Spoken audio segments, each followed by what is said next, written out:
Hi, this is Mary Ellen with Portraits of Me, and today I want to do some book recommendations.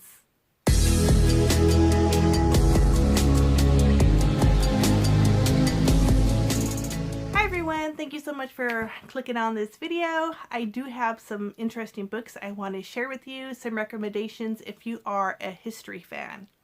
I love to read about history, ancient history, mythology, things like that, and these are some of the books that I've really enjoyed in the past. Some of these books, though, I haven't read in a while, but they've left a lasting impact on me because the stories were that good.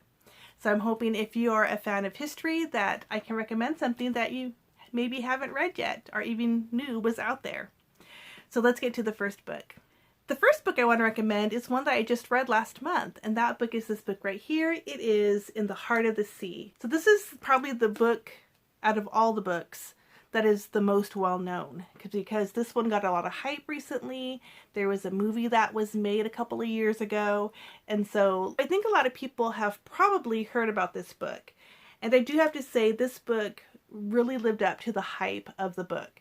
So this book right here is about the tragedy of the whale ship Essex. And what happened was, in the island of Nantucket, they were known for whaling.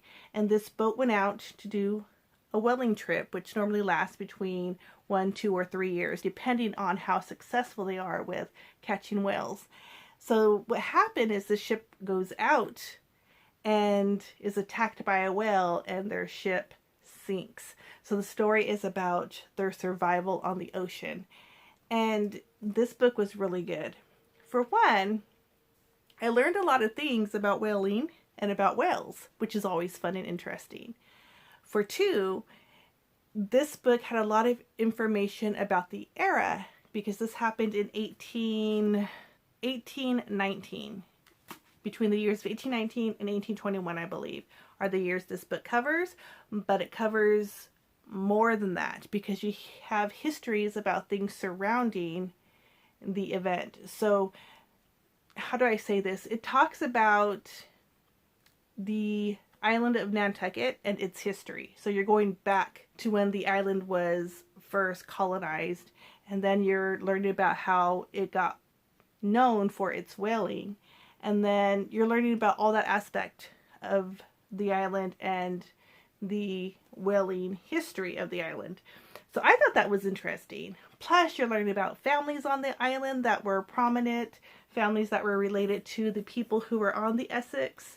And then you're also learning about different things that happened in history, such as cannibalism, with different groups that were stranded and had to go to extreme measures to survive. So not only are you learning about the Essex and how they did that, but it's referencing other tragedies in the past that had happened and how it was the same or different than this tragedy.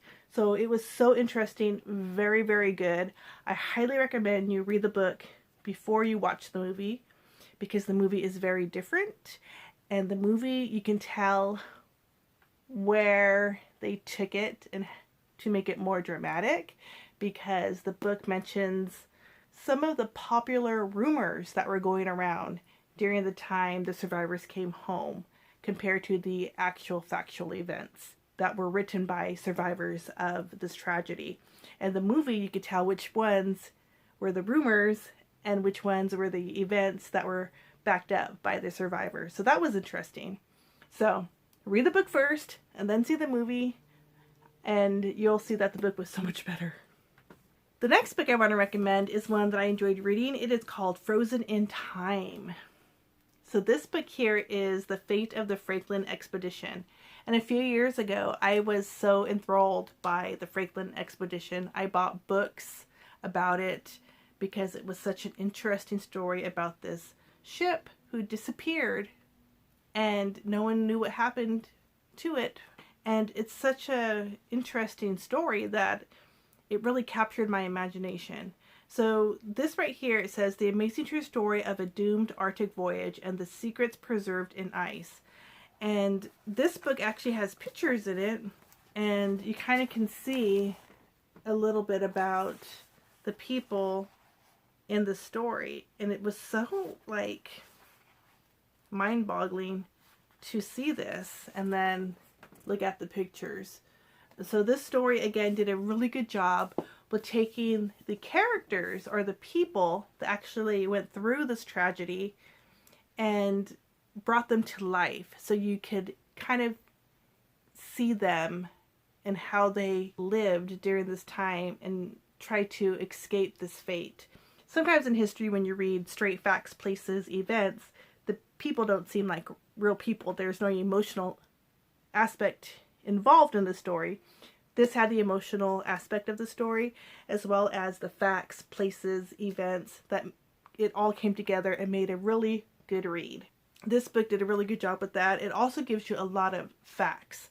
So it talks about a lot of the incidents that happen, but also a lot of things surrounding those incidents, such as like scurvy.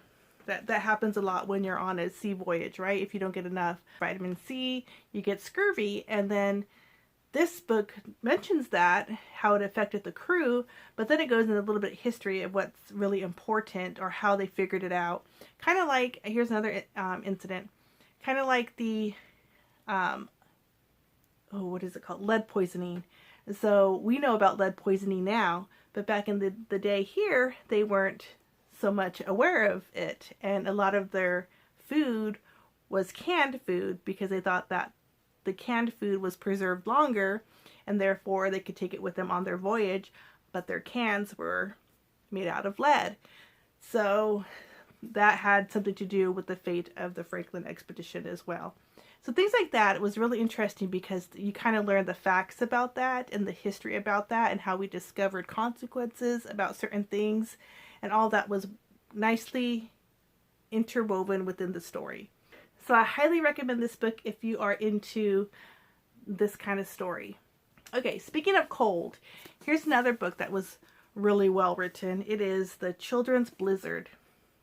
So this is about an event that happened in 1888. It says, in 3 minutes, the front subtracted 18 degrees from the air's temperature.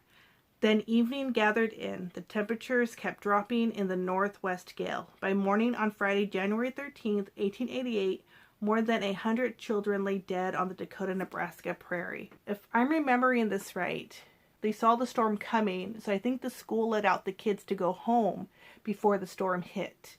And I think what happened was some of those kids were on their way home when the storm actually hit, and that's why so many children ended up dead, because they couldn't find their way home during that storm.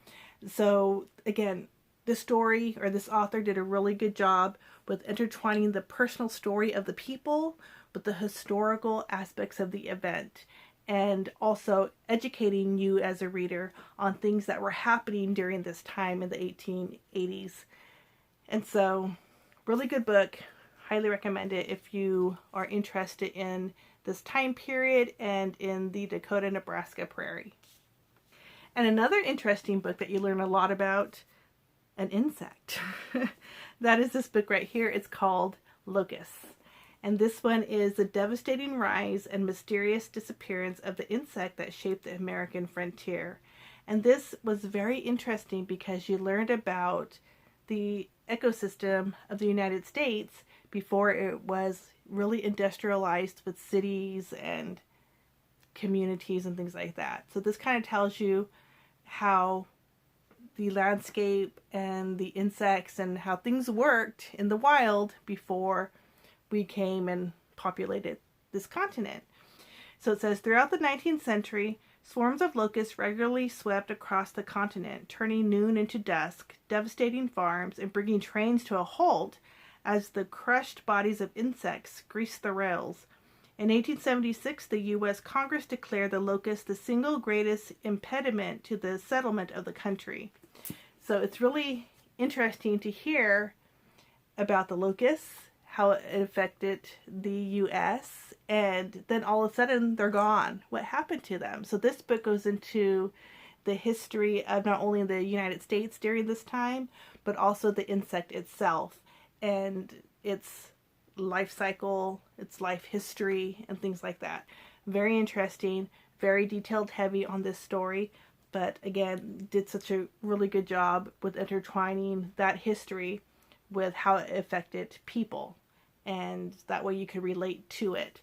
This one was interesting. You learn a lot about the subject matter, and you learn a lot about America at this time as well. So, very good book, and I highly recommend this one as well. Okay, so these are the 4 books that I really enjoy that talk about these historical events of the past that give you so much information.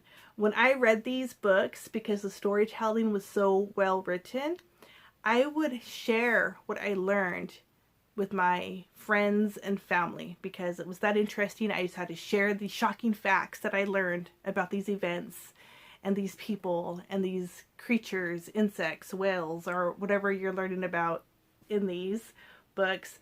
So I have to warn you, if you're going to read these books, make sure you have someone you can talk to about them as well, because you're going to want to kind of process the information you're reading about by talking about it.